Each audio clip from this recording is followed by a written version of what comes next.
हिंगोर जामा ख़बर ईंदा हलूं त पाकिस्तान पीपल्स पार्टी जे मरकज़ी अॻवान सैयद महरम अली शाह लकैरी ओचितो हिंगोर जा जी सरकारी अस्पताल जो दौरो कयो।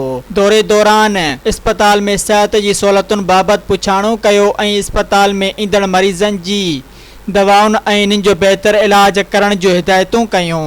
जॾहिं त अस्पताल जे MS डॉक्टर इम्तियाज़ वसाण अस्पताल जे मसइलनि बाबति PP अॻवान खे आगाही ॾिनी, जंहिं ते PP अॻवान सैयद महरम अली शाह लकैरी चयो आहे त सिंध हुकूमत सिहत जूं सहूलतूं फ़राहम करण में संजीदा आहे।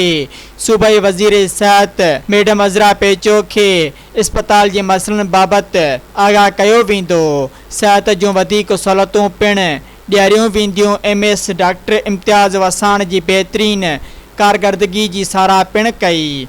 उन मौक़े ते सैयद महरम अली शाह लकैरी सां काउंसिल ऑफिसर आसिफ अली सुमरो, माजिद सोलंकी ऐं ॿिया गॾु हुआ। सब्सक्राइब कयो अवामी न्यूज़ HD खे ऐं ताज़ा तरीन ख़बरुनि लाइ ॾिसंदा रहो अवामी न्यूज़ HD।